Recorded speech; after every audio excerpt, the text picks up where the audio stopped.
My name is Tennis Instead. This is the Eight Sided Blog, and today we're going to talk about the myth that one person can become successful because of one great idea. This is a follow-up to a discussion I was actually reading on Twitter. My hat's off to John Zalzerny for heading off this discussion on Twitter. John's a manager. He spends a lot of time, invests a lot of energy coaching people on success in the entertainment industry. And I just wanted to take a minute to sort of weigh in.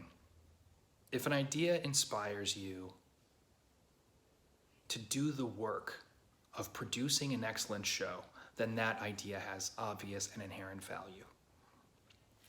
And that work begins and ends with the development of strengthen your craft and strengthen your community.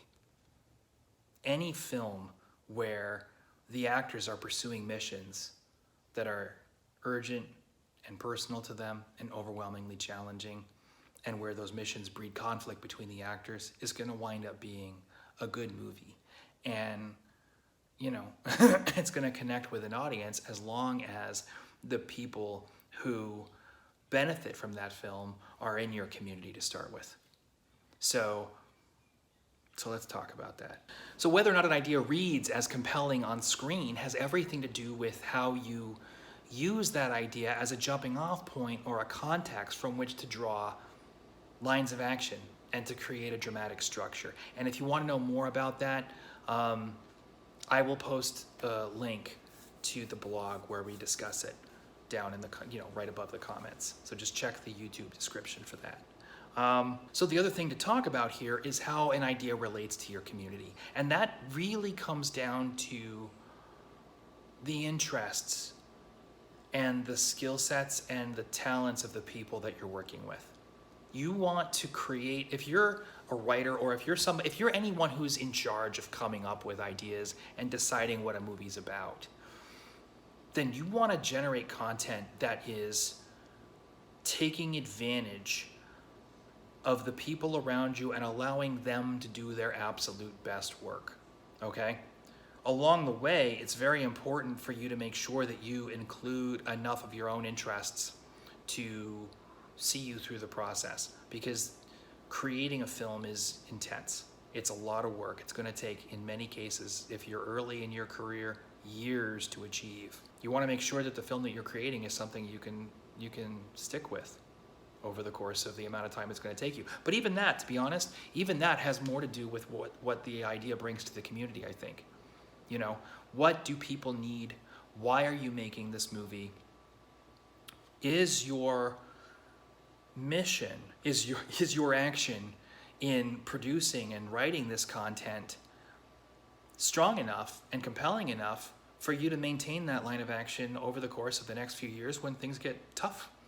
Right? Is your motivation strong enough as a writer? I think personally, if your motivation to create a specific piece of content is selfish, if it's to glorify yourself in some way, or if it's to, imprint your, let's say, aesthetic upon the culture, then I don't think the impulse to do that is strong enough to make the process worth it.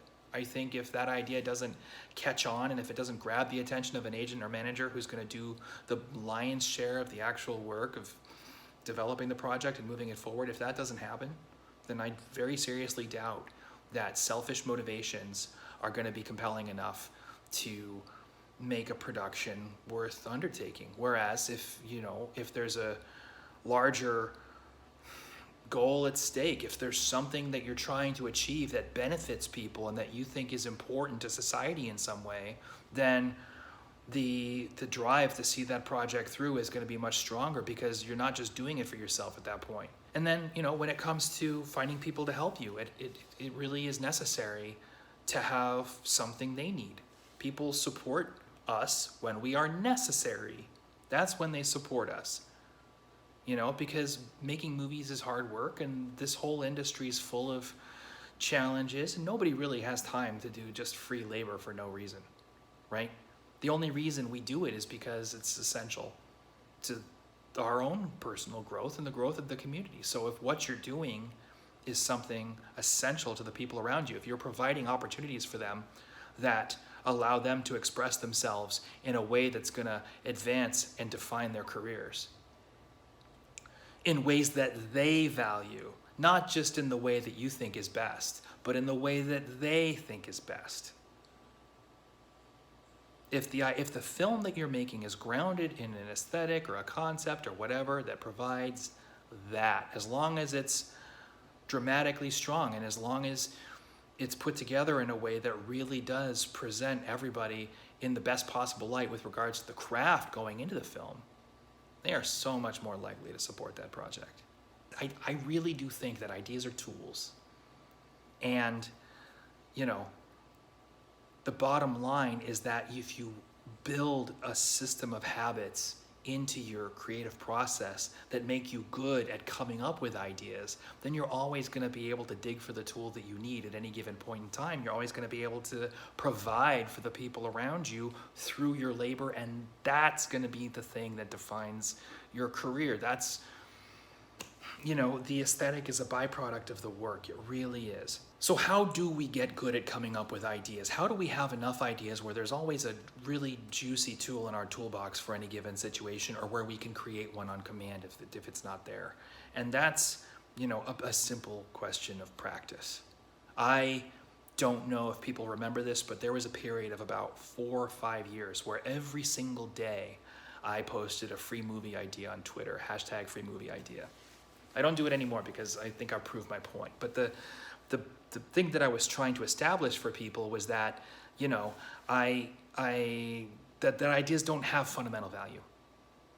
And I just wanted to put my money where my mouth was and produce so much content. And theoretically, you know, some of those, if there is a perfect idea, if ideas are, you know, inherently worth something, then just statistically, you know, I must have posted thousands.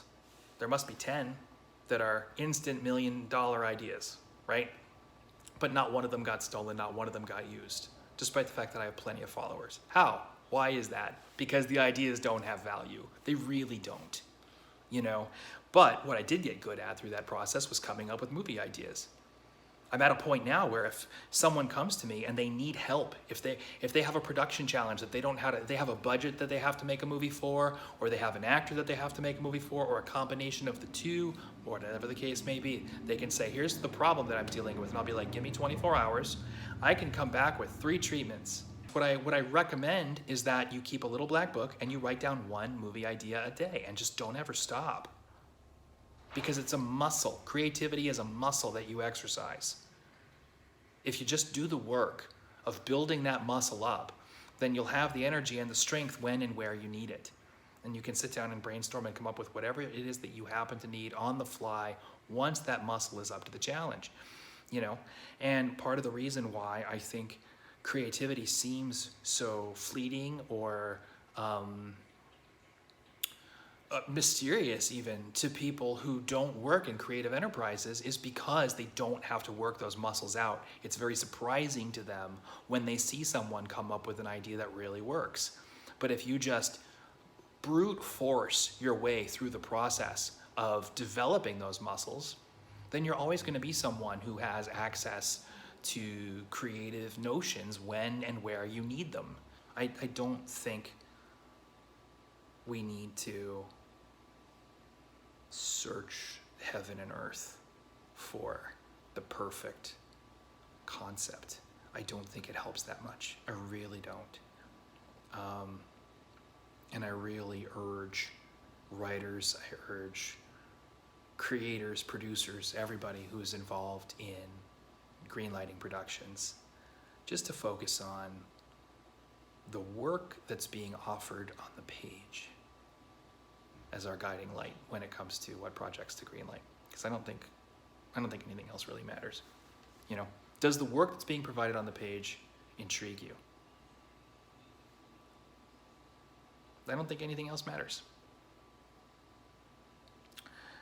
So, I'm going to post a link to John Zauserny's Twitter in the comments below, because I think he's one of the pillars of film Twitter. And if you're interested in being involved in film conversations on Twitter, you should be following and hearing what he has to say. And, you know, thank you for watching. Thank you for coming. Thank you for showing up. If you like what you're getting from these videos, please make sure to click thumbs up. Please make sure to click subscribe and click the little bell so you get the notification when the next video arrives. And thank you for watching. Have a great week.